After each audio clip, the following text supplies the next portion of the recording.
قال الله تبارك وتعالى في كلامه المجيد أعوذ بالله من الشيطان الرجيم بسم الله الرحمن الرحيم ولا تقربوا الزنا إنه كان فاحشة وساء سبيلا ولا تقتلوا النفس التي حرم الله إلا بالحق ومن قتل مظلوما فقد جعلنا لوليه سلطانا فلا يسرف في القتل إنه كان منصورا۔ اللہ تبارک و تعالی نے کلام مقدس کی ان آیات مبارکہ میں جو سورۃ الاسراء کی آیات ہیں اپنے بندوں کو حکم دیا ہے کہ زنا کے قریب نہ جائیں، یہ بہت بری بے حیائی ہے اور برا راستہ۔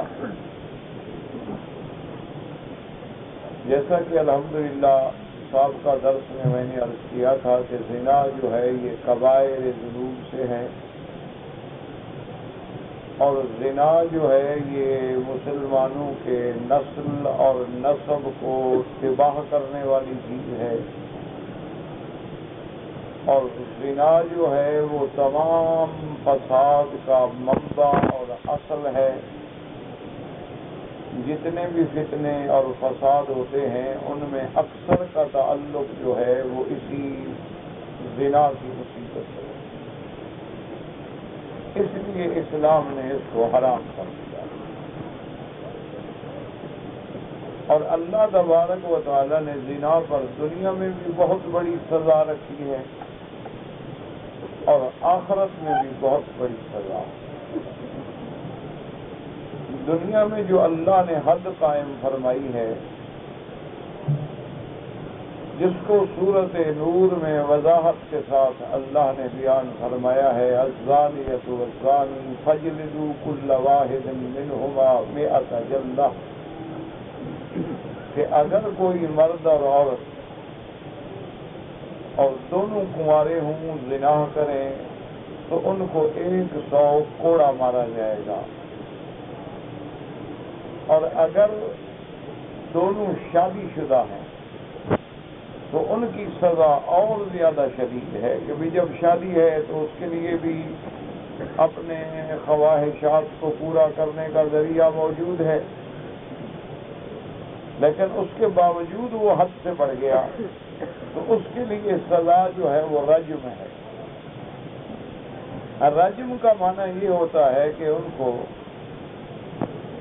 گڑھا کھود کے زمین میں قبر تک دفن کر دیا جائے، یا بعض روایات میں ہے کہ ویسے کھڑا کر دیا جائے اور چاروں طرف مسلمان کھڑے ہو کے پتھر برسائیں حتیٰ کہ وہ مر جائیں۔ تو یہ تو دنیا کی سزا ہے، اور آخرت کی سزا اتنی سخت ہے، اللہ تبارک و تعالیٰ معاف فرمائے کہ جہنم کا عذاب تو ہوگا ہی ہوگا، لیکن اس کے ساتھ ان کے شرم گاہوں سے ایک ایسی بدبو ہوگی کہ جس سے جہنم والے بھی تنگ آ جائیں اور ان کو پتہ چلے گا کہ یہ زانی ہے۔ اور اسی طرح اسلام نے یہ بات بھی واضح فرما دی ہے کہ الزانیۃ لا ینکح الا زان، کہ جو عورت زانی یا بدکار ہوتی ہے وہ نہیں شادی کرتی نہیں نکاح کرتی مگر زانی مرد۔ مانا یہ ہوتا ہے یعنی اس کی خواہش اور کوشش یہ ہوتی ہے، ورنہ کبھی شریفوں کے گھر میں بھی بری عورتیں آ جاتی، کبھی شریف عورت جو ہے وہ بھی کسی برے کے گھر میں چلی جاتی، لیکن عام طور پہ یہ ہوتا ہے کہ زانیہ عورت زانی مرد کو پسند کرتی ہے، اور زانی مرد جو ہیں وہ زانیہ عورت کو پسند کرتے ہیں۔ اس کو اللہ نے دوسرے مقام پہ قرآن مقدس میں یوں بھی بیان فرمایا ہے، الخبیثات للخبیثین والخبیثون للخبیثات الطیبات للطیبین والطیبون للطیبات۔ اللہ نے فرمایا کہ جو گندے مرد ہیں، گندی عورتیں ہیں، وہ گندے مردوں کے لیے، اور گندے مرد جو ہیں وہ گندی عورتوں کے لیے، یعنی عام طور پر پاک باز بیویاں جو ہیں وہ پاک مردوں کے لیے، اور پاک مرد جو ہیں وہ پاک بیویوں کے لیے، یعنی ان کا جوڑ اور فطری اور ذہنی ہم آہنگی جو ہے اسی طرح ہو۔ اسی لیے اللہ تبارک و تعالی رحم فرمائے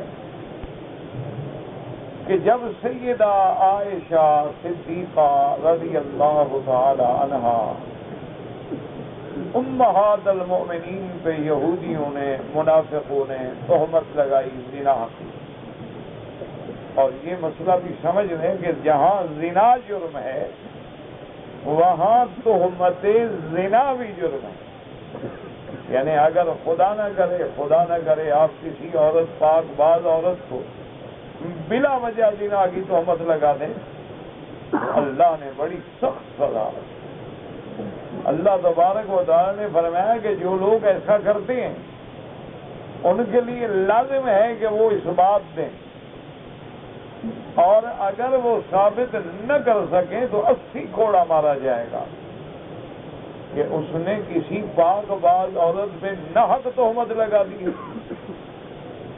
کیونکہ زنا ایسی بات ہے کہ اس کا عیب جو ہے وہ تو نسب اور نسلوں کو بھی تباہ کر دیتا ہے۔ اللہ تبارک و تعالی ہر مسلمان کے گھرانوں کو محفوظ رکھیں، یہ ایک بہت بڑی وبا ہے۔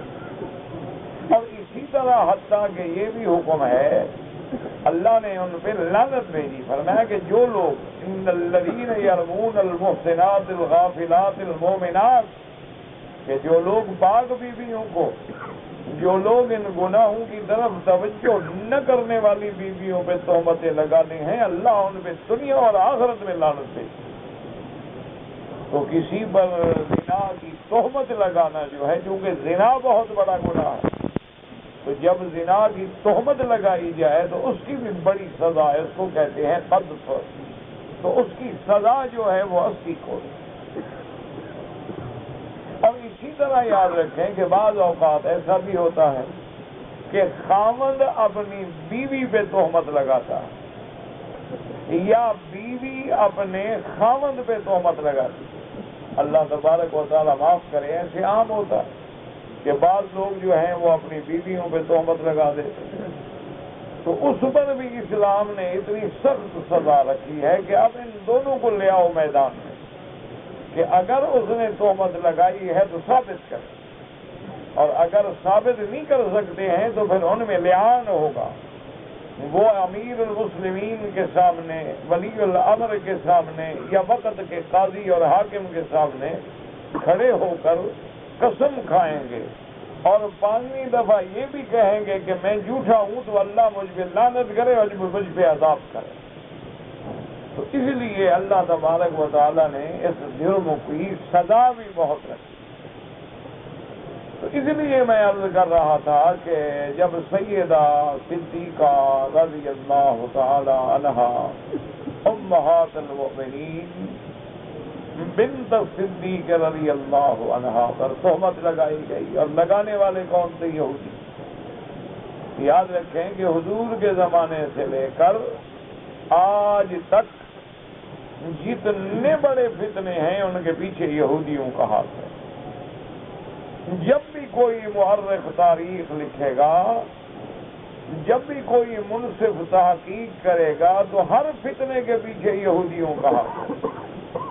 یہ تمام دنیا میں جتنے فرقے بنے ہیں، جتنے جماعتیں پیدا ہوئی ہیں، اور جو فرقے گمراہ ہیں، جن کے بارے میں میرے آقا نے، رحمت دو عالم نے، سرکار دو جہاں نے، سیدنا محمد مصطفیٰ نے صلی اللہ علیہ وسلم نے فرمایا تھا کہ میری امت جو ہے وہ 73 فرقوں میں بڑھ جائے گی، جن میں سب کے سب جہنم میں جائیں گے، صرف ایک فرقہ جنتی ہوگا، یعنی 73 میں سے 72 جہنمی ہوں گے، صرف ایک فرقہ جو ہے وہ جنتی ہوگا۔ صحابہ نے پوچھا حضور وہ کون سی جماعت ہے؟ فرمایا الا ما انا علیہ و اصحابی، مگر جو میرے اور میرے صحابہ کے راستے پہ ہوں گے صرف وہ جنتی ہوں گے، باقی جتنے دعوے کرتے رہے سب جہنمی ہیں۔ تو اس لیے یاد رکھیں کہ وہ 72 فرقہ جو ہے جن میں خوارج ہیں، روافض ہیں، نواصب ہیں اور بڑے معتزلہ ہیں، پھر معتزلہ میں کرامیہ ہیں، قدریہ ہیں، جبریہ ہیں، مشبہ ہیں، جتنے بڑے فرقے ہیں ان سب کے بنیاد رکھنے والے یہودی ہیں۔ یہ بات ہمیشہ یاد ہے کہ تمام فرقے جو بنائے گئے مسلمانوں کو لڑانے کے لیے ان کے پیچھے یہودی کا دماغ، ان کے پیچھے یہودی کی سازش۔ جب بھی آپ نظر ڈالیں گے کہیں عبداللہ ابن سبا نظر آئے گا، کہیں حسن ابن سبا نظر آئے گا، کہیں عبداللہ ابن ابی نظر آئے گا، ہر سازش کے پیچھے اور ہر اسلام کو نقصان پہنچانے والی تنظیم ہو، تحریک ہو، فرقہ ہو یا جماعت ہو، اس کے پیچھے دماغ جو ہے وہ یہودی کا ہوتا ہے، اور اس کے بعد پھر وہ مسلمانوں کو لڑا دیتے ہیں، دور بیٹھ کے تماشا دیکھتے رہتے ہیں۔ اللہ تبارک و تعالیٰ ان کے فتنوں سے امت مسلمہ کو محفوظ کرے۔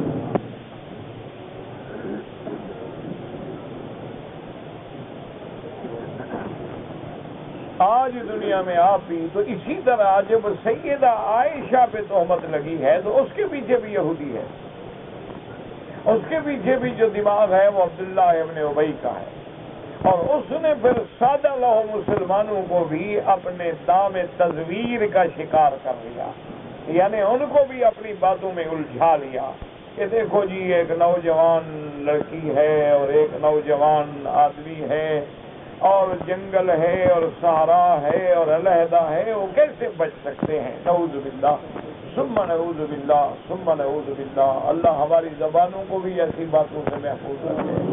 اللہ تبارک و تعالیٰ، یہ تو مجبوراً مسئلہ سمجھانے کے لیے آدمی کو واقعات بیان کرنے پڑتے ہیں، ورنہ مقام صحابہ، اہل بیت، ازواج رسول اور اولیاء اللہ اتنا بڑا ہے کہ جب بھی زبان سے بات ہو ادب سے۔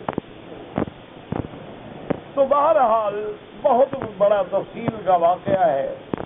تو سیدنا محمد الرسول اللہ صلی اللہ علیہ وسلم نے صحابہ سے رائے لی، حضرت علی رضی اللہ تعالیٰ عنہ سے رائے لی، حضرت صدیق رضی اللہ تعالیٰ عنہ سے رائے لی، اور صحابہ سے رائے لی، اور اسی ضمن میں حضرت عمر سے بھی رائے رضی اللہ تعالیٰ عنہ کہ اب میرے گھر کا مسئلہ ہے اور میری اہلیہ کا مسئلہ ہے اور زوجہ رسول کا معاملہ ہے، تو اب اس میں ہم کیا فیصلہ کریں؟ اور اللہ کی شان یہ ہے کہ آزمائش ہے، واہی بھی نہیں اتر رہی، ورنہ پہلے دن اللہ قرآن اتار دیتے۔ اللہ قادر ہے، لیکن حکمتیں تھیں کہ امتحان ہو۔ جہاں اللہ کے رسول کا امتحان ہو وہاں بی بی عائشہ کا امتحان ہو، ان کے خاندان کا امتحان ہو، صدیق کے گھرانے کا امتحان ہو، صحابہ کا امتحان ہو، ایمان والوں کا امتحان ہو، منافقوں کا امتحان ہو، وہ تو ایک اس لیے، ورنہ تو پہلے دن اللہ آیت نازل فرما دیتے۔ اللہ تو قادر، اللہ تبارک و تعالیٰ کے آگے کیا بات، لیکن ہر چیز میں اللہ کی حکمتیں ہیں۔ تو سیدنا امیر المومنین حضرت عمر رضی اللہ عنہ، جب صحابی کا نام آئے کہیں رضی اللہ عنہ، یاد رکھو جو صحابہ پہ راضی نہیں وہ مسلمان ہی نہیں۔ ایک بات یاد رکھو، صحابہ پہ راضی ہونا ہی ایمان کی علامت ہے، ایک بات یاد رکھو، کیونکہ جن پہ اللہ راضی ہو، اللہ فرمائے رضی اللہ عنہم ورضوا عنہ، تو جو راضی نہ ہو تو اس آیت کا مخالف ہو گیا۔ کیوں؟ اللہ فرماتا ہے میں ان پہ راضی، وہ مجھ پہ راضی، یہ کہتے ہیں میں راضی نہیں، تو پھر قرآن کی اس آیت پہ کیسے ایمان رہے گا؟ تو اس لیے ہمیشہ یاد رکھیں، اسی لیے حضرت امام شافعی رحمۃ اللہ علیہ نے بہت بڑی عظیم بات فرمائی ہے۔ واقعی بڑے لوگ تھے، اللہ ان کی قبروں پہ کروڑوں رحمتیں فرمائے۔ تمام ائمہ فقہا، تمام ائمہ محدثین ان کے خدمات عظیم ایسے ہیں کہ اللہ ان پہ کروڑوں رحمتیں نازل فرمائے، ہم دعاؤں کے علاوہ اور کیا بدلا دے سکتے۔ تو انہوں نے فرمایا ہے کہ یاد رکھو کہ اب مسلمان جو ہیں حضور کے زمانے سے لے کر قیامت تک صرف 3 قسمیں، اس بات کو اچھی طرح دماغ میں رکھ لو۔ سرکار دو عالم کے زمانے سے لے کر آج تک اور قیامت تک جو بھی مسلمان ہوں گے 3 قسمیں۔ تو پوچھا کہ حضرت کون سی؟ فرمایا والسابقون الاولون من المہاجرین والانصار۔ آپ نے فرمایا قرآن کہتا ہے کہ سب سے پہلے سبقت کرنے والے جو مکے سے ہجرت کر کے آئے میرے مدنی کے ساتھ مہاجرین، پہلی قسم تو ان کی ہے جو مہاجر، جنہوں نے گھر چھوڑا، وطن چھوڑا، ملک چھوڑا، سب کچھ چھوڑا لیکن محمد مدنی کو نہیں چھوڑا رضی اللہ عنہم۔ تو پہلی قسم ہے مہاجرین، اور فرمایا دوسری قسم ہے والانصار، اور وہ لوگ جو مدینے میں تھے، مدینے کے رہائشی، مدینے کے باسی، جنہوں نے مہاجرین کو اپنا بھائی بنایا، آنکھوں پہ بٹھایا۔ تو 2 قسمیں تو ہیں، ایک مہاجر اور ایک انصار۔ فرمایا اب ان کے بعد تیسری قسم کیا؟ والذین اتبعوہم بإحسان، اور فرمایا تیسری قسم قیامت تک وہ ہے جو ان دونوں کی اتباع اور پیروی کرنے والی ہو، جو مہاجرین و انصار کے نقش قدم پہ چلنے والی، ان کی اتباع کرنے والی اور اخلاص سے اتباع کرنے والی، ظاہر سے بھی نہیں۔ والذین اتبعوہم بإحسان اب رضی اللہ عنہم ورضوا عنہ۔ تو فرمایا ان 3 قسموں سے کوئی باہر نہیں نکل سکتا، جو باہر نکلے گا تو وہ مسلمان نہیں ہوگا۔ کیوں؟ مہاجر و انصار تو ہم بن نہیں سکتے، وہ تو حضور کے زمانے میں گزر گئے، مہاجرین کا دور بھی گزر گیا اور انصار کا دور بھی گزر گیا۔ اب ہمارا دور کیا ہوگا؟ والذین اتبعوہم، ہم ان کی پیروی، ان کی اتباع، ان کی محبت جو اس سے نکل گیا گویا وہ اسلام سے نکل گیا۔ تو اس لیے ہمیشہ یاد رکھیں کہ صحابہ کا اتنا بڑا، اسی لیے حضور نے فرمایا کہ ایک جماعت جو جنت میں جائے گی وہ کون ہے؟ فرمایا الا ما انا علیہ واصحابی، جس پہ میں ہوں اور میرے صحابہ، یعنی جس پہ، ورنہ حضور فرماتے جس پہ میں ہوں، جو میرے راستے پہ ہے وہ جنت میں جائے گا۔ سیدھی سی بات ہے، اصل تو حضور کی ذات ہے نا، لیکن آپ نے اپنے ساتھ فرمایا ما انا علیہ واصحابی، اس سے سبق پڑھا دیا کہ جو صحابہ کا دشمن وہ محمد کا دشمن ہے، جو صحابہ کو نہیں مانتا وہ گویا محمد مصطفیٰ کو نہیں مانتا۔ کیوں؟ حضور کی زندگی کے گواہ صحابہ، حضور کی ولادت کے گواہ صحابہ، حضور کی جوانی کے گواہ صحابہ، حضور کی نبوت کے گواہ صحابہ، حضور پہ وحی اترنے کے گواہ صحابہ، حضور کے ساتھ نماز کے گواہ صحابہ، سارے دین کے گواہ صحابہ۔ اس لیے فرمایا جو صحابہ کو نہیں مانے گا پھر وہ بھی میرے راستے پہ نہیں ہوگا۔ تو حضرت عمر رضی اللہ تعالیٰ عنہ یہ تو ان صحابہ میں ہے نا جن کا مرتبہ جو ہے خلفائے راشدین میں دوسرے مقام کا مقام ہے۔ پہلا مقام صدیق کا ہے اور دوسرا حضرت عمر، حضرت عثمان، حضرت علی کا ہے، اس کے بعد پھر عشرہ مبشرہ ہیں۔ یہ بھی یاد رکھا کرو کہ اہل سنت والجماعت کی علامت یہ ہے کہ حضور کے بعد وہ صحابہ کو اسی ترتیب سے مانے کہ حضور کے بعد پہلا مقام صدیق کا ہے، دوسرا عمر کا ہے، تیسرا عثمان کا ہے اور چوتھا علی کا ہے، اور اس کے بعد پھر عشرہ مبشرہ ہیں، اصحاب بدر ہیں، اصحاب حدیبیہ ہیں، بیعت رضوان ہے، اصحاب بقرہ ہے۔ یہ ویسے سارے صحابہ ہماری آنکھوں کا تارا ہیں رضوان اللہ تعالی علیہم اجمعین۔ اللہ تبارک و تعالی ہمیں ان سے محبت اور اتباع نصیب کرے۔ اور ان میں حضرت عمر جو ہیں ان کو اللہ نے ایک اور مقام بھی عطا فرمایا تھا کہ حضور نے اتنا بڑا جملہ فرمایا ہے، فرمایا کہ اگر میرے بعد کوئی نبی ہوتا تو اللہ عمر کو بھی نبی بناتے۔ اس سے کوئی بڑی بات ہے؟ یعنی وہ نبوت کی صف کا آدمی بن گیا، نبی تو نہیں بنا، نبی تو بن نہیں سکتا، حضور کے بعد کوئی نبی نہیں، لا نبی بعدہ ولا رسول بعدہ ولا معصوم بعدہ ولا کتاب بعد کتابہ ولا شریعت بعد شریعت، آپ کے بعد تو کوئی نبی بن نہیں سکتا، لیکن اگر ہوگا تو نہیں۔ تو حضرت آقا انعامدار نے حضرت عمر کو بلایا، فرمایا کہ عمر مشورہ دو، بی بی عائشہ کا مسئلہ مشکل ہو گیا۔ میں نے حضرت ابو بکر سے بات کی ہے، وہ کہتے ہیں یا رسول اللہ میں تو کوئی بات نہیں کر سکتا، میری بیٹی ہے، میں کیا کہوں؟ میں اگر کہوں گا تو ہر آدمی کہے گا کہ باپ تو بیٹی کی صفائی دیتے ہیں، یا رسول اللہ میں تو بات نہیں کر سکتا۔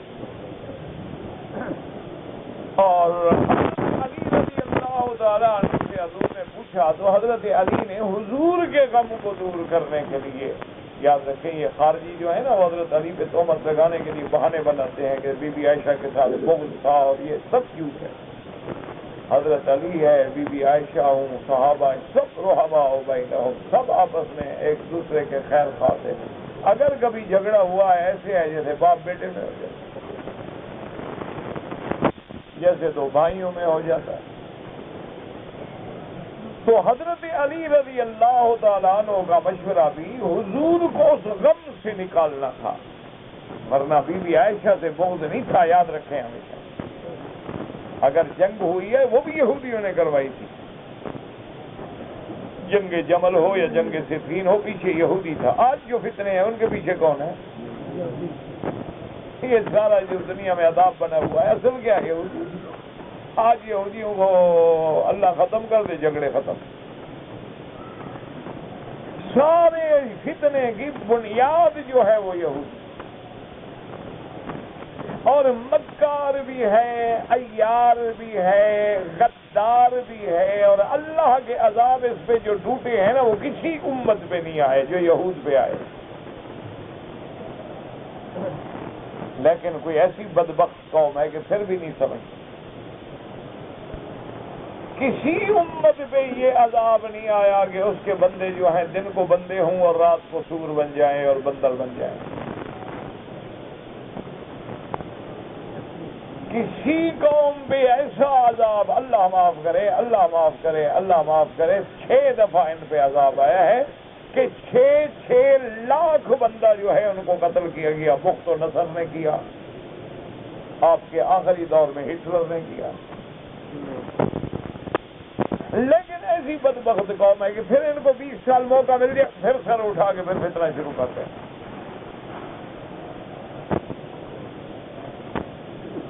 تو حضرت عمر رضی اللہ تعالیٰ عنہ سے حضور نے پوچھا کہ عمر تم اس مسئلے کا حل بتاؤ کہ اب میں بی بی عائشہ کے مسئلے میں کیا فیصلہ کروں؟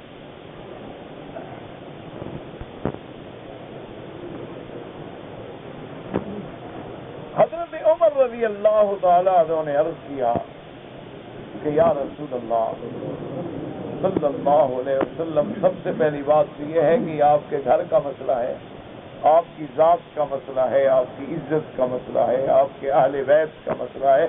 عمر کی کیا طاقت ہے کہ بات؟ اب حضور کا مسئلہ تو کوئی بات تو نہیں کرتا۔ حضور نے فرمایا کہ عمر میں جو مشورہ لے رہا ہوں، مجھے مشورہ لینے کا حکم ہے کہ میں مشورہ لوں اپنے ساتھی سے۔ تو حضرت عمر رضی اللہ تعالیٰ نے کہا کہ یا رسول اللہ اگر آپ مجھ سے مشورہ لینا چاہتے ہیں تو پھر تھوڑی سی میری بات برداشت بھی فرمائیں گے، اگر میں کوئی سخت لفظ کہہ بیٹھوں۔ حضور نے فرمایا اجازت۔ اس نے کہا کہ یا رسول اللہ ایک فیصلہ فرما دیں کہ بی بی عائشہ سے نکاح آپ نے اپنے منشے سے کیا ہے یا اللہ کے حکم سے کیا ہے؟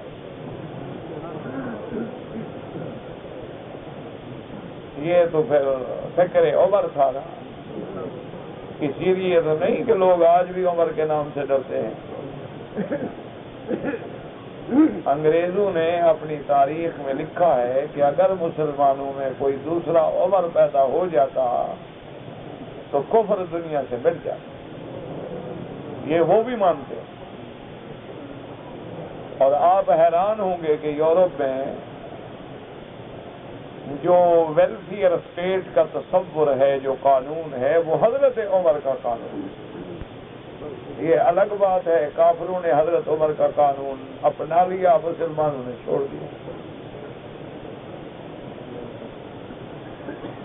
یہ جو سارا تصور ہے نا وہاں ویلفیئر اسٹیٹ کا کہ بوڑھا آدمی ہے، یہ سینئر سٹیزن ہے، یہ بوڑھا ہو گیا ہے، اس کو وظیفہ ملنا چاہیے، بچہ پیدا ہو تو وظیفہ ملنا چاہیے، اب 2 بچے ہو گئے تو اور وظیفہ ملنا چاہیے، جتنی فیملی زیادہ ہے اس کو کونسل مکان دے گی، اس کو وظیفہ دے گی، اس کا دودھ دے گی، اس کا اگر کوئی گھر میں رکھوالی والا نہیں تو ٹیک کیئر سینٹر کے پیسے دے گی اور سب کچھ۔ یہ سارا حضرت عمر کا فلسفہ ہے۔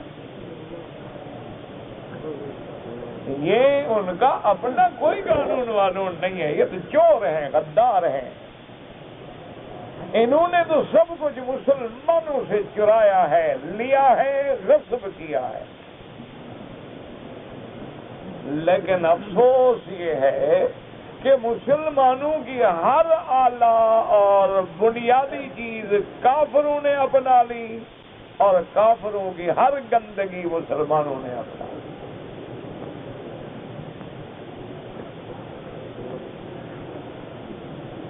جیسے کافروں میں زنا عیب نہیں ہے، اب مسلمانوں میں بھی اب تو کوئی مسئلہ ہی نہیں نا، یہ تو کوئی عیب ہوتا ہی نہیں۔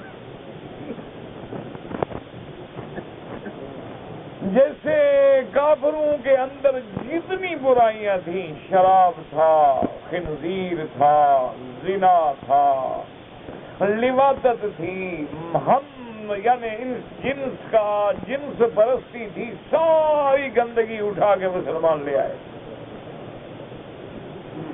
اوریانی تھی، بے پردگی تھی، بے حیائی تھی، منی سکرٹ پہن کے عورتوں کو بازاروں میں لے جانا تھا، کلب تھے۔ یعنی آج مسلمانوں کے ہاں بھی اسی طرح نام بھی نہیں بدلے، ابھی تک وہی کلب چل رہا ہے۔ اچھا کوئی رکھ دیتے ہیں اسلامی کلب، بھائی آگے کلب کس کو کہتے ہیں عربی میں؟ تحقیق تو کرو نا، کلب جو ہے اگر کاف باریک ہو تو قلب کس کو کہتی ہے، اور 2 نقطے والا ہو تو پھر تو دل ہے قلب۔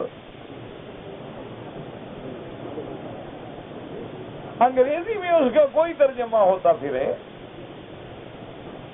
لیکن مسلمانوں نے صرف ان کو خوش کرنے کے لیے یعنی نام بھی وہی رکھے ہیں۔ یہ اسلامی کلب ہے، یہ مسلم کلب ہے، ادھر اسلام ہے اور آگے کلب ہے۔ عجیب بات ہے، ہمیں تو سمجھ نہیں آتی ہم کہاں پہنچ گئے ہیں، کہاں جا رہے ہیں۔ تو بہرحال حضرت عمر کا فکر دیکھیں، اللہ اکبر، رضی اللہ عنہ، رضی اللہ عنہ، ثانی الخلفاء، وزیر النبی المصطفیٰ۔ حضور نے فرمایا اللہ نے مجھے 2 وزیر دیے ہیں، دنیا میں اور 2 آسمانوں میں۔ صحابہ نے پوچھا حضور کون؟ فرمایا جبرائیل اور میکائیل میرے آسمانوں میں وزیر ہیں، ابو بکر عمر میرے دنیا میں وزیر۔ اللہ اکبر، وزیر النبی المصطفیٰ، ثانی الخلفاء، تاج العلماء، مدفون فی روضۃ النبی المصطفیٰ رضی اللہ عنہ وارضاہ، حضرت عمر رضی اللہ عنہ۔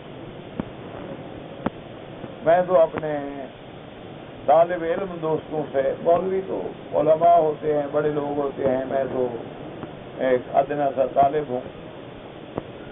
طالبوں کو میں ہمیشہ کہتا رہتا ہوں، میں کہتا ہوں یاد رکھو قیامت تک جو حاجی آتے رہیں گے، طواف کرتے رہیں گے، 2 رکعت طواف کے پڑھتے رہیں گے، عمر کے ثواب میں اضافہ ہوتا رہے گا۔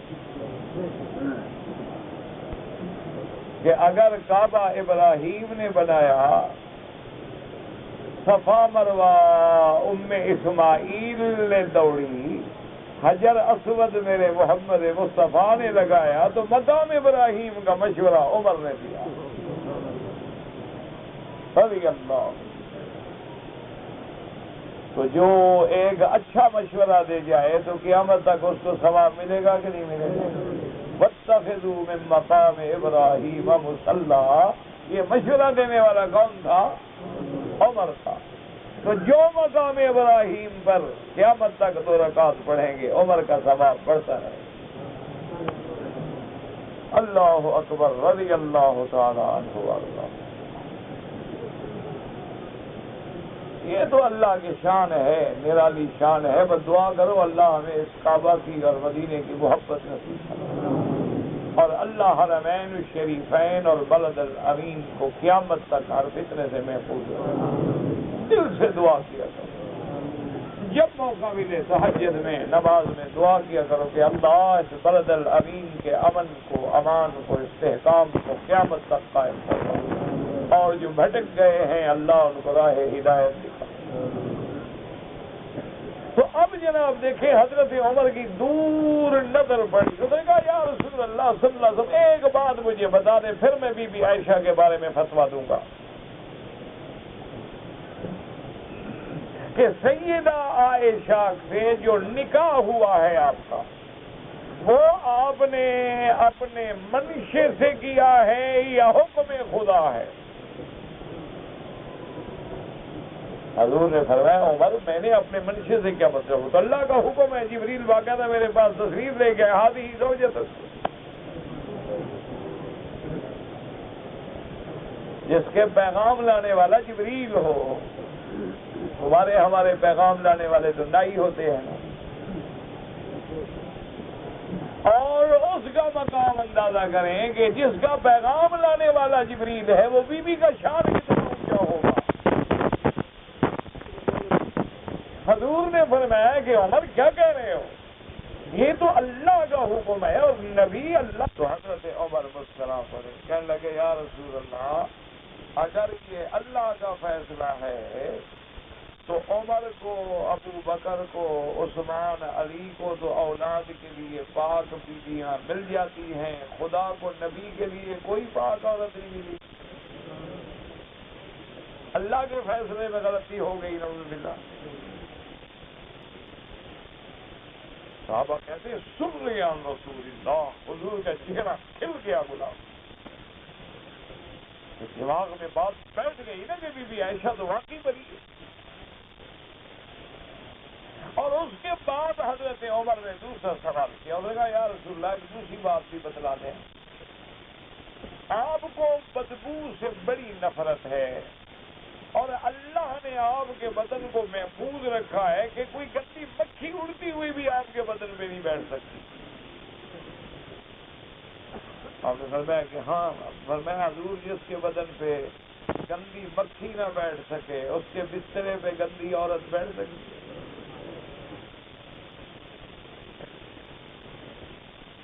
اور پھر جب اللہ کا فیصلہ ہے کہ پاک بیویاں پاک مردوں کے لیے ہوتی ہیں تو محمد سے بڑھ کے پاک کوئی نہیں، تو بی بی عائشہ سے بڑھ کے پاک کون ہوگا؟ الطیبات للطیبین والطیبون للطیبات. اللہ نے فرمایا گندی عورتیں گندے مردوں کے لیے ہوتی ہیں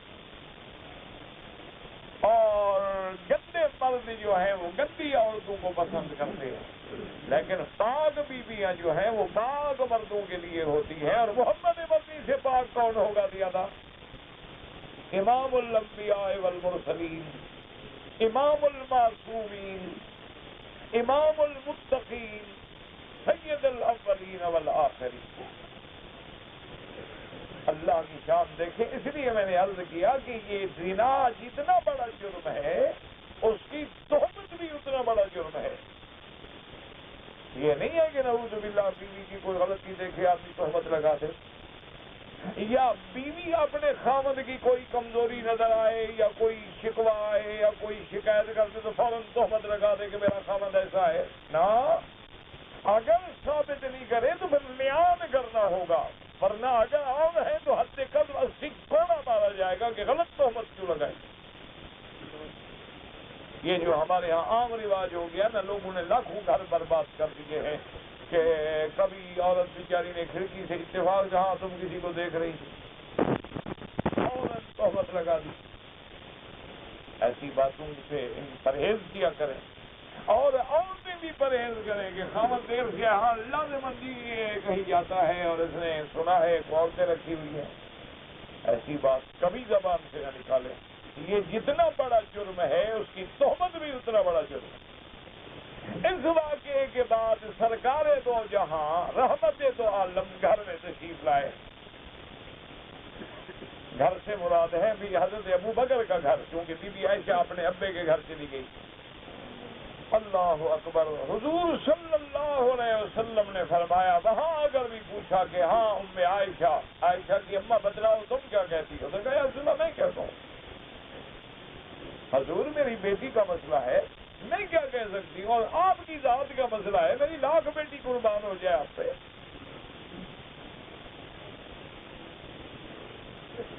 حضور نے عائشہ کو بھی مخاطب فرمایا عائشہ اچھا بتاؤ تم کیا کہتی ہو اس تہمت کے بارے میں. تو بی بی عائشہ خود کہتی ہیں کہ پتہ نہیں مجھ میں کیسے ہمت آ گئی کہ میں حضور کے سامنے بات کروں. حضور کے سامنے بات کرنا کوئی عام بات ہے. ویسے بھی عورت کو شوہر کے آگے بات ادب سے کرنی چاہیے. یہ جو منہ پھاڑ کے شروع ہو جاتی ہے نا اپنی ساری نیکیاں برباد کر دیتی. کوئی فائدہ نہیں ہوتا نفلیں تہجد پڑھنے کا اگر شوہر کی نافرمان ہے. بالکل تہجد ساری رات پڑھتی رہے، شوہر ناراض ہے تو اللہ کا 70,000 فرشتہ لعنت کرتا ہے.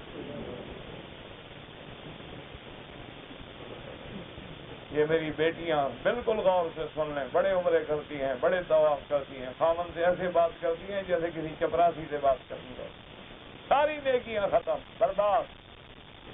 اب جناب بات بی بی عائشہ ہے. اللہ اکبر. کہتی ہے مجھ میں اللہ جانے یہ ہمت کیسے آ گئی کہ میں حضور کے سامنے بات کروں. میں نے کہا یا رسول اللہ صلی اللہ علیہ وسلم جب حضور کا نام آئے درود نہ پڑھا کرو. کہو تو مسلمان پڑھتا ہے کیا بلا ہے بتائیں. یعنی حضور کے لیے بھی آپ کو ریکویسٹ کرنی پڑے گی کہ جی حضور پہ مہربانی کرو. اچھا درود بھیجنے کا کوئی حضور کو فائدہ ہوتا ہے؟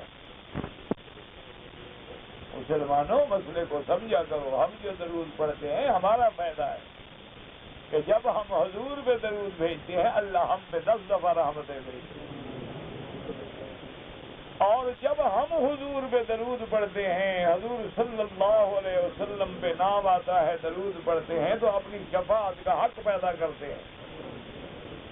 فائدہ تو ہم اپنا کر رہے ہیں اور پھر بھی ہم خاموش رہیں تو یہ عجیب سی بات. مسلمان کی فطرت بن جائے حضور کا نام ہے فوراً زبان پہ آ جائے اللہم صلی علی محمد.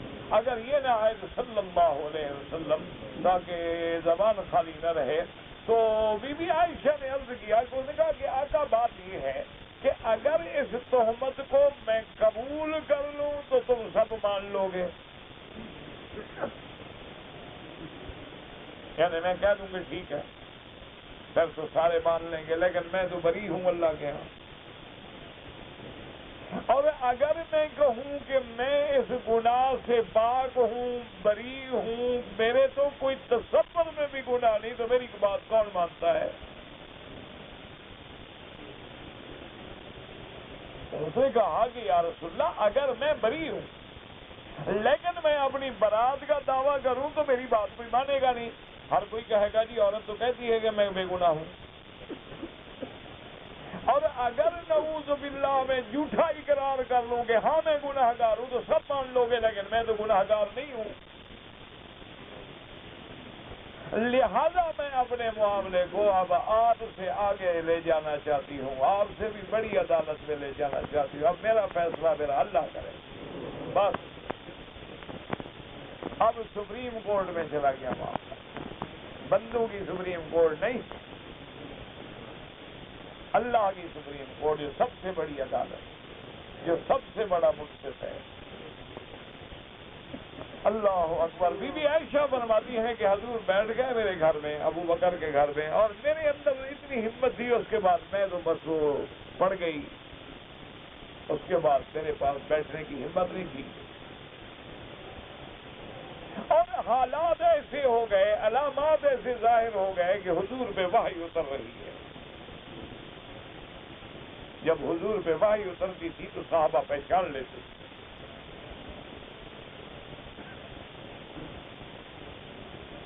تو تو بی بی عائشہ فرماتی ہیں کہ میں نے اپنے والد کے چہرے پہ نظر ڈالی، اماں کے چہرے پہ نظر ڈالی، ان کی تو جان نکل گئی کہ خدا جانے اب قرآن آ گیا، وحی آ گیا، اللہ جانے کیا ہوتا ہے ہماری بیٹی کے بارے میں۔ لیکن بی بی عائشہ فرماتی ہیں میں اپنے رب کے فیصلے سے بڑی مطمئن، مجھے پتا تھا میرا رب نا انصافی کرے، میرا رب عدل کرے۔ اور جب وحی اتر گئی، جب قرآن شریف کا وحی آنا ختم ہوا تو حضور کا چہرہ مبارک گلاب کے پھول کی طرح کھل اٹھا، اور حضور نے فرمایا ابشری عائشہ، عائشہ تجھے مبارک ہو، اللہ نے عرش سے تیری صفائی دی ہے۔ اور پورا قرآن میں رکوع اترا۔ حضور صلی اللہ علیہ وسلم نے جب قرآن پڑھا تو اب تو گھر میں خوشی اور انتہا ہو گئی، اور حضرت صدیق اور عائشہ نے دونوں نے کہا بی بی عائشہ سے قومی فاذکری رسول اللہ، عائشہ اٹھو اللہ کے نبی کا شکریہ ادا کرو۔ بی بی عائشہ نے کہا کہ لا اشکر، میں حضور کا شکریہ ادا نہیں کرتی، میں اس رب کا شکر کروں گی جس نے میری صفائی دی۔ حضور نے تو میرا اعتبار ہی نہیں کیا تھا، حقیق فرماتے رہے۔ یہ بات عائشہ کر سکتی ہے، تم نہ کہنا زبان سے کبھی کہ میں نبی کا شکریہ ادا نہیں کرتا۔ یہ بات عائشہ کر سکتی ہے، بیوی ہے، امہات المومنین ہے۔ اگر حضور زوج ہیں تو وہ زوجہ ہے، بیوی کا بھی ایک مقام ہے، حق ہے، وہ بات کہہ سکتی ہے، دوسرا بندہ بات کہے ایمان سے نکل جائے۔ یہ تو پھر عائشہ کا لاڈ تھا نا، اور پھر مقام بھی تھا نا کہ جس کے بارے میں اللہ کہہ رہا ہے کہ سبحانک ھذا،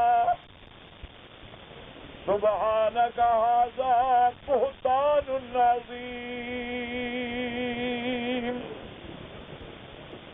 بہتان غیبت نا، غیبت وہ ہوتی ہے کہ بندے میں عیب ہے اور اس کے پس پشت کہا جائے، وہ غیبت ہے۔ بہتان وہ ہوتا ہے جو گھڑا جائے۔ اللہ نے فرمایا یہ تو بہتان ہے، بی بی عائشہ بھی پاک ہے، صفوان بھی پاک ہے محمد مصطفیٰ، اور اللہ نے حکم دیا کہ جن لوگوں نے اس صحبت میں شرکت کی اس کی کوڑا مارا جائے۔ اسی لیے میں نے یہ واقعہ مختصر عرض کر دیا ہے کہ زنا کی تہمت لگانا جو ہے وہ قذف المحصنات، اس پہ 80 کوڑے کی سزا ہے، کوئی معمولی سزا نہیں۔ اللہ تبارک و تعالیٰ بچائے آپ کو بھی، مجھے بھی، ہر مسلمان کو، ہر گھر کو بچائے۔ اب اسی طرح دوسرا مسئلہ سمجھیں کہ زنا کی جیسے سزا بہت بڑی ہے، اللہ کا نظام عدل دیکھیں کہ اس کا ثابت کرنا جو ہے وہ اور مشکل ہے۔ اللہ نے سزا بھی بہت بڑی رکھی ہے۔ زنا کی اس سے بڑی سزا ہے کہ 100 کوڑے مارے جائیں، مرد ہو یا عورت ہو، اور مرد اور عورت کی تفویض فرق بھی نہیں کیا گیا کہ نہیں کوڑے 100 مارے جائیں۔ فَجِلْدُوا كُلَّ وَاحِدٍ مِّنْهُمَا مِائَةَ جَلْدَةٍ۔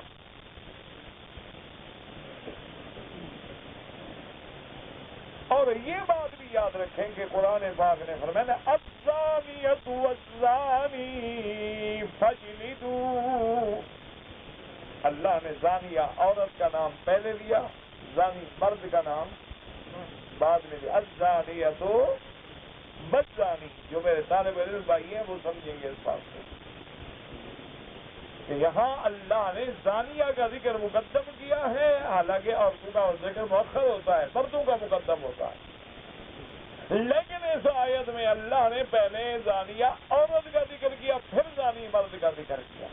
اچھا چوری کے معاملے میں دیکھو الٹ ہے وہاں، وَالسَّارِقُ وَالسَّارِقَةُ فَاقْطَعُوا أَيْدِيَهُمَا جَزَاءً، وہاں اللہ نے بالکل الٹ، مرد چور کا ذکر پہلے ہے، عورت چور کا ذکر بعد۔ سارق و مرد، سارقہ عورت، مرد مقدم ہے، عورت مؤخر ہے۔ زنا کے ذکر میں عورت مقدم ہے اور مرد مؤخر ہے۔ وجہ کیا ہے؟ وجہ یہ ہے، علماء نے لکھا مفسرین نے، کہ چوری کرنے کے لیے جرت کی، بہادری کی، قوت کی ضرورت ہوتی ہے، وہ مرد زیادہ چور ہوتے ہیں، عورتیں ہوتی ہیں لیکن خال خال۔ اس لیے اللہ نے وہاں سارے کا مقدم اور زنا کے معاملے میں زیادہ جو ابتدا ہے وہ عورت کی طرف سے ہوتی ہے. اگر عورت ذرا سا بھی مسکرائے نا کچھ جرت ہے کوئی اس کے ساتھ بات کر سکے.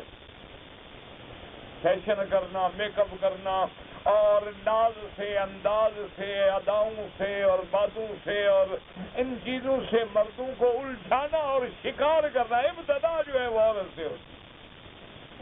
اس لیے اللہ تبارک و تعالی نے وہاں زانیہ کو مقدم. اب جناب یہ بات یاد رکھیں کہ دو سزائیں ہیں، ایک 100 کوڑا ہے اور ایک رجم ہے، لیکن ان کا ثابت کرنا جو ہے وہ بہت بڑا مشکل. وجہ کیا ہے کہ ہر معاملے میں 2 گواہ کافی ہیں. کروڑوں کا سودا ہو 2 گواہ، فاشهدوا شهیدین من رجالکم، بس 2 گواہ لکھ دیں کافی. 2 گواہ گواہی دے دیں، مقدمہ ثابت ہو گیا، دعویٰ ثابت ہو گیا. لیکن زنا نہیں ثابت ہو. زنا کے لیے ضرورت ہے کہ 4 گواہ ہوں، 2 نہیں، 4 گواہ گواہی دیں. اچھا اگر تو دوسرے معاملات میں اگر 2 مرد نہ ملیں تو فرمایا پھر ایسا کر لو فَإِن لَّمْ يَكُونَا رَجُلَيْنِ فَرَجُلٌ وَامْرَأَتَانِ. اگر 2 مرد نہ ملیں تو پھر 1 مرد اور 2 عورتیں گواہ بن جائیں. لیکن زنا کے معاملے میں عورت گواہ نہیں بنے گی. کتنا بڑا مشکل مسئلہ ہے کہ زنا کا ثابت کرنا جو ہے بہت بڑا مسئلہ. 4 مرد گواہ دیں. اچھا اگر 4 مرد یہ گواہی دیں کہ ہم نے اس مرد کو ایک عورت کو کمرے میں کھڑے ہوئے دیکھا ہے، زنا کی سزا نہیں ہوگی. اگر وہ یہ گواہی دیں گے جی ہم نے اس حالت میں دیکھا ہے کہ دونوں پہ کپڑے نہیں تھے، پھر بھی زنا کی سزا نہیں ہوگی. تعزیر ہوگی، یہ نہیں کہ قاضی چھوڑ دے گا. تعزیر ہوگی، سزا ہوگی، لیکن وہ حد نہیں ہوگی. بات کو سمجھا کریں. یہ معنی نہیں ہوتا کہ ان کو کچھ نہ کہو سزا نہیں ہوگی. سزا نہیں ہوگی کا معنی یہ ہے کہ وہ 100 کوڑا یا رجم نہیں ہوگی. تعزیر تو ہوگی کہ غیر مرد غیر عورت کے گھر میں کیسے چلا گیا، اجنبی مرد ایک اجنبی عورت کے ساتھ کیسے باتیں کر رہا تھا، اس کے ساتھ تنہائی میں کیوں بیٹھا تھا، علیحدگی میں کیوں بیٹھا تھا، بغیر کپڑوں کے کیوں بیٹھا تھا، ایک گاڑی میں باہر کیسے سیر کرنے کے لیے جا رہے تھے. سزا دے گا قاضی لیکن حد نہیں جاری کرے گا. اور 4 گواہ جو ہیں وہ یہ ہیں کہ اس واقعے کو، اس عمل کو آنکھوں سے دیکھیں. آپ خود اندازہ کریں کہ ایسے حالات. ایک صحابی نے جب حضور پاک نے یہ واقعہ بیان فرمایا، ایک صحابی بیچارے جوش میں آ گئے. انسان ہے، بندہ ہے نا، جوش میں. اس نے کہا یا رسول اللہ یہ تو بڑا مشکل مسئلہ ہے کہ اگر خدا نہ خواستہ میں گھر میں جاؤں، میری بیوی گناہ کرا رہی ہو، میں گواہ ڈھونڈنے جاؤں تو وہ تو اپنا کام پورا کر کے چلا جائے گا، میں گواہ ڈھونڈتا رہوں. اور نے کہا یا رسول اللہ مجھ سے تو برداشت نہیں ہو سکتا، میں تو اسی وقت قتل کر دوں گا دونوں. حضور غصے میں.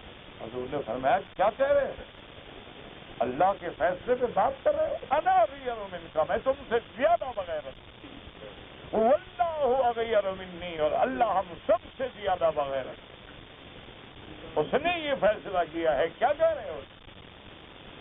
اصل وجہ کیا ہے کہ اسلام یہ چاہتا ہے کہ ہر کسی کو سزا نہ ملے، تاکہ یہ جرم ثابت ہی مشکل سے کر دو، گواہی مشکل کر دو، اس پہ شہادتیں مشکل کر دو، لیکن اگر ہو جائے تو عبرت بن جائے، پھر کسی دوسرے کو گناہ کرنے کی جرت نہ ہو. اگر صرف 2 گواہوں کا معاملہ ہو، ہمارے یہاں تو گواہ بکتے ہیں ماشاءاللہ، جتنے چاہو خرید لو. یہ تو پھر روز لوگوں کو اللہ معاف کرے کوڑے مرواتے رہے. ہمارے ہاں تو ماشاءاللہ داڑھی والے، لمبی لمبی داڑھی ہماری تسبیح ہاتھ میں ہوتی ہے، گواہی کے لیے باہر کورٹ کے باہر کھڑے ہوتے ہیں. انا للہ و انا الیہ راجعون. بس دعا کریں اللہ ہمارے حال پہ رحم کرے. اب تو حضرت فیصلے والے کا بھی ڈر ہوتا ہے، اس کا کیا ہوگا. قاتل بھی وہی، منصف بھی وہی، شاہد بھی وہی، اقربا میرے کریں خون کا دعویٰ کرتا.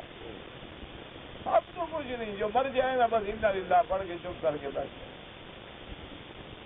سوال ہی پیدا نہیں ہوتا کہ صحیح قاتل کو پکڑیں. پولیس پہ جب اوپر سے پریشر پڑے، اوپر سے دباؤ آئے، وہ 2 بے گناہوں کو پکڑ کے چلان کر دیتی ہے. مقدمہ تو چلان ہو، جان چھوٹے نا. بھائی پریشر تو ختم ہو جی، ہم نے مجرم پکڑ لیے، مجرم پکڑ لیے تو پھر جرم ختم کیوں نہیں ہوتا؟ میں تو آپ کے ملک کی جب اخباریں پڑھتا ہوں نا، سچی بات ہے، میرا تو دماغ کام نہیں کرتا، کبھی کبھی تو بالکل میرا وہ عقل گھوم جاتی ہے۔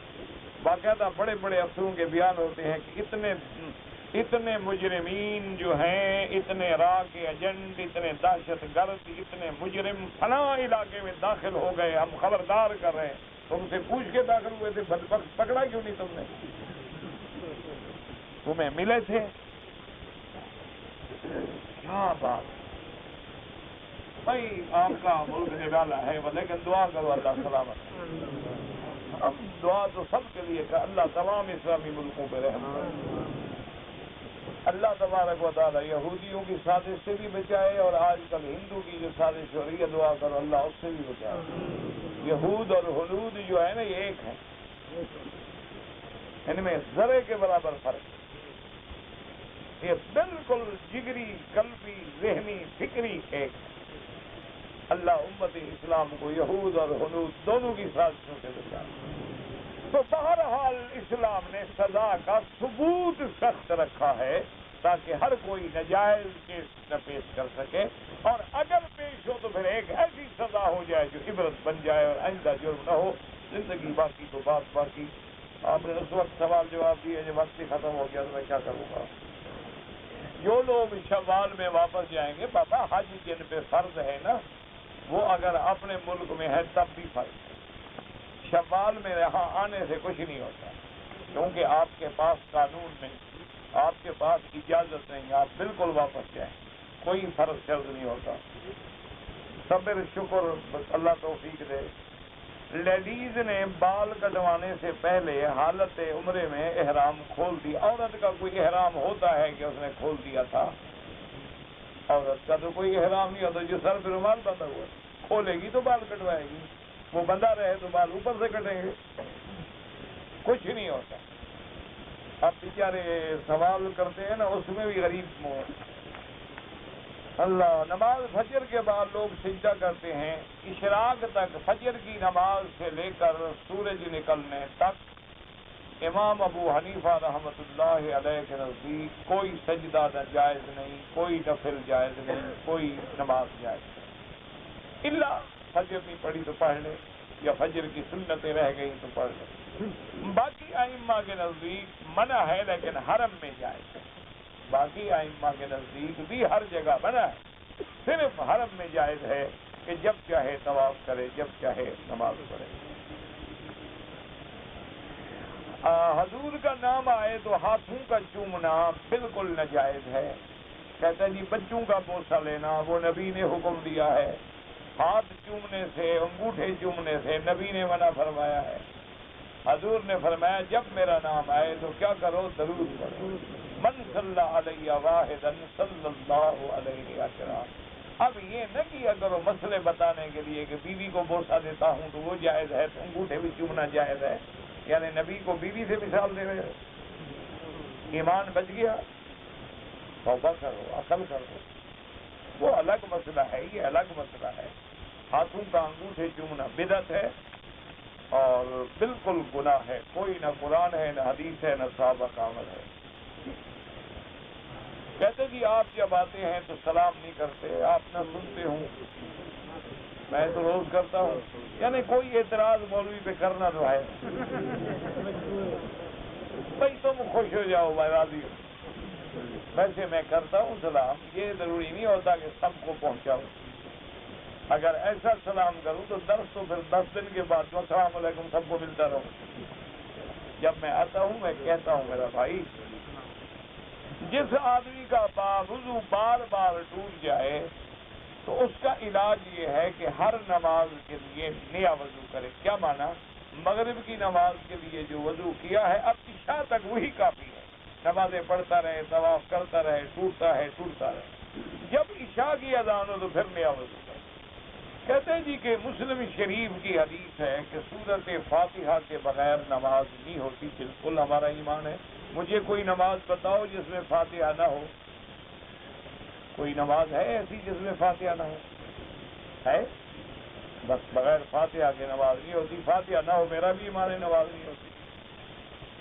لیکن وہ نماز مجھے ڈھونڈ کے بتاؤ کون سی نماز ہے جس میں فاتحہ نہیں؟ میں نے پڑھی یا امام نے پڑھی؟ فاتحہ تو ہے نا نماز میں، نماز بغیر فاتحہ کے تو نہ رہی نا۔ باقی مقتدی کا لفظ تم دکھا دو، ہم بھی پڑھنا شروع کر دیں یہاں سے۔ ہم تو غلام ہیں حدیث رسول کے۔ جنازہ تو دعا ہوتی ہے، نماز ہوتی نہیں، وہ تو ہے ہی دعا، بغیر رکوع سجود کے بھی کوئی نماز، اس کو تو ویسے نماز کہا جاتا ہے۔ قرآن شریف کی روشنی میں اور حدیث کی روشنی میں کسی امام کی تقلید بالکل، قرآن میں ہے اہدنا الصراط المستقیم صراط الذین انعمت علیہم، قرآن میں ہے فاسألوا اہل الذکر ان کنتم لا تعلمون، یہ تو قرآن میں ہے میرا عزیز۔ نبی کی حدیث بھی ہے، فرمایا اقتدوا بالذین من بعد ابی بکر و عمر، فرمایا علیکم سنتی و سنت الخلفاء الراشدین تمسکوا بها وعضوا علیہا بالنواجذ۔ اور کیسے ہو؟ اب نہ ماننا ہو تو لاکھ مولوی مکی تقریریں کرتا رہے، نہیں ماننا۔ ایک بندہ گیا، وہ کہتے ہیں سارے لاہوریاں میں جھوٹا کر آئے ہیں۔ میں آخر کی ہویا؟ کہتے ہیں مندہ جو نہیں تھی، وہ جو کہتے سی میں مندہ نہیں تھی، میں جھوٹ بولتے ہو، سارے جھوٹے ہو گئے لوگ۔ اب اس کا کوئی علاج نہیں ہے۔ انبیاء تمام حیات ہوتے ہیں، الانبیاء احیاء فی قبورہم، بیہقی میں حدیث مبارک ہے۔ اور ہمیشہ یاد رکھو کہ خدا کے لیے ان مسائل پہ بحث نہ کرو، کبھی بے ادبی ہو گئی تو ایمان چلا جائے، بس یہ مسئلے ہمارے بحث کے لیے نہیں ہیں۔ اگر عورت کو حیض آ جائے تو اب مسجد کے اندر نہیں داخل ہو سکتی، کسی دروازے کے سامنے کھڑے ہو کے کعبے کو دیکھ سکتی۔ فرض نماز میں اکہری تکبیر یا دوہری، مجھے نہیں پتا آپ کیا کہہ رہے ہیں۔ او یار شیعہ سنی کے چکروں سے نکلو، دعا کرو اللہ سب کو ہدایت دے، اللہ پاک ہدایت کے فیصلے کرے۔ وہ بھی بیچارے پیدا ہوتے ہیں، ذاکروں کو سنتے رہتے ہیں، ان کا کیا کریں؟ اللہ ان کے لیے بھی آنکھیں کھولے، ہدایت کے فیصلے کرے۔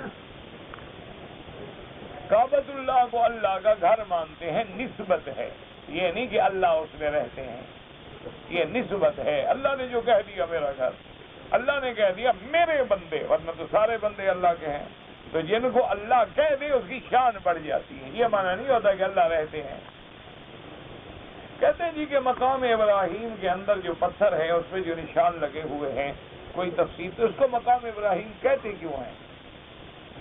اسی لیے تو کہتے ہیں کہ حضرت ابراہیم اس پہ کھڑے ہوئے بنا کعبہ میں، اور کیا وجہ ہو؟ یعنی اتنا بھی تمہیں عقل نہیں، ورنہ اس کو مقام ابراہیم کہنے کی کیا ضرورت؟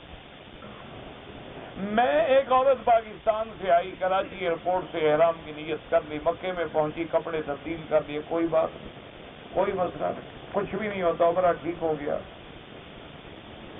بابا عورت کا کوئی احرام نہیں ہوتا، خدا کے لیے مسئلہ سمجھو۔ یہ جو عورتیں رومال باندھتی ہیں، یہ کوئی احرام نہیں ہوتا، یہ ہوتا ہے کہ بال نظر نہ آئے، بال نہ کھلے۔ کوئی عورت جو کپڑے پہنے ہوئے بس لبیک اللہم لبیک لبیک لا شریک لک لبیک، اور کوئی احرام نہیں ہوتا۔ یہ جاہلیت ہے، لوگوں نے بنا رکھا ہے عورت کے سفید کپڑے، سفید رومال، پگڑی، کیا ہے؟ عقل کی بات کرو، کہیں ایسا نہ ہو کہ عورتوں کو بھی دو چادریں بندوا کے لے آؤ، کیا پتا ہے؟ نئے نئے مولوی پیدا ہو رہے ہیں، اللہ معاف کرے۔